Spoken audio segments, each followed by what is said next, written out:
Can good deeds in this life dissolve Pitra dosha? Yes. Like? When you feed the living, the dead get better. Acha.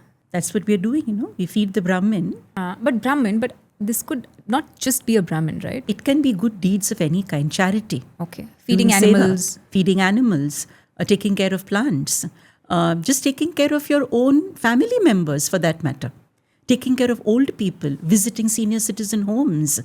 So many ways of doing seva can be done. Acha. Like I always tell that if you are having a difficult relationship with your parents and it's not getting resolved, go and serve old people in an old age home. What you have to do for your parents, do it for somebody else's parents. And maybe your relationship with your parents will get better. Even if it does not get better, your deeds are definitely getting better. Okay. What are some of the bad karma or the bad deeds that could create Pitra dosha? Lots of them, like not looking after your parents, definitely, your grandparents, siblings, snatching away power, property, ill-treating your spouse, your children, ill-treating any and everybody for that matter. Whereas some people who just ill-treat the watchman, the peon, the driver, right? All these deeds can cause dosha. Okay. What are some of the spiritual remedies that can help remedy the Pitra dosha? I think first thing is bowing down. Your ego will create dosha. Acha. If you have an ego, that is why spiritually we say you have to be egoless, right? So when you have an ego, you think you are higher and somebody is lower. Moment there is a shift of position, there will be dosha. I am somebody, you are nobody. So I will exercise dominance, aggression, and control. That will create dosha, correct? So it's very important to spiritually posture yourself correctly. To give an example, a lady had problems with her 95-year-old mother. I said, what problem can you have with a 95-year-old mother? She said, no, she's never been kind to me. She's never taken care of me. I said, for so many years?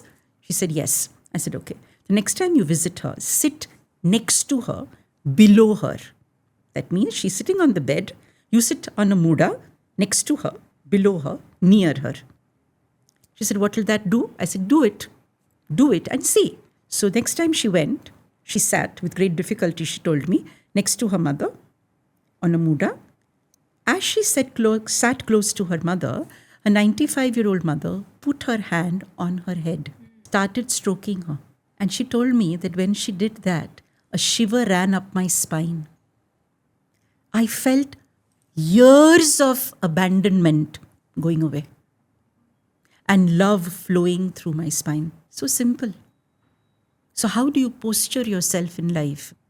Can be a spiritual remedy for your dosha. Yeah. So bowing down, definitely. Sitting next to your parents. At a lower pedestal. At a lower pedestal. If you're sitting next to your parents, sit next to them, not opposite them. Because when you sit opposite them, it's a kind of a position of, let's say, combat. You can shout. But when you sit next to them, you can't. You can also put your hand over their shoulders, over their cheeks, over their head. It's a great thing. You can even interlock your hands with your mother, to feel support. Bowing down is a beautiful spiritual remedy that works, let me tell you. Okay. I had a lady who had a problem with her father because her father had abandoned his wife because they came to know that a girl child was going to be born. This is another big problem in our families, okay? And he left the wife, disappeared, went away. This little child was born, never saw the father, ever. When she came to see me, she was 45 years old. And she had resentment, lot of anger towards the father. I told her, draw a picture of your parents and you. I don't want to draw my father. I said, you came in this world because of your father also. You'll have to honor that role that soul has played in your life. Maybe just for a very short period of time.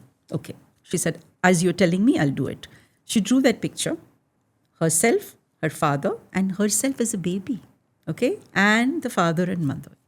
I still remember in She had made a pencil drawing. I told her, I want you to frame this, put it at your bedside, and bow down to it every single day. Just break your ego. Break the fact that you are better than them. You are better than your father. Your father was a terrible person. He did this, he did that, whatever it is. Because you don't understand the soul contract, that is why you are having all these problems, okay? She kept bowing down. Many months later, she called up and said her father called her up. 45 or 46 years later, he called her up and he told her he wants to meet her. He was having some terminal illness and he wanted to give her some, whatever, money or property or something. She asked me, should I go? I said, I can't tell you that. You'll have to decide what to do. No, my mom will feel upset. I said, no, you don't have to tell her. You have a different contract with your father and a different contract with your mother. Go. So she went. Then she called me up and said, my father came. He got for me a Cadbury chocolate. Because in his mind, she was still a baby. And then he said, I'd like to give you something. She said, I don't want anything. Just bless me. She removed any possibility of dosha. While she was alive, the father was alive. I have many other remedies, like I'll tell people to make a small altar in their home with flowers and leaves and, whatever. And then keep the stuff that belonged to their ancestor, their father or grandfather. Keep it there. Keep a photograph and every day pray. And just pray, just sit there and pray to that person that thank you so much. Show gratitude.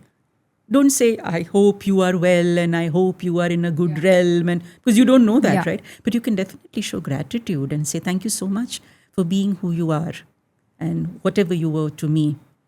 The other way in Buddhism that we speak about, okay, to share can merits.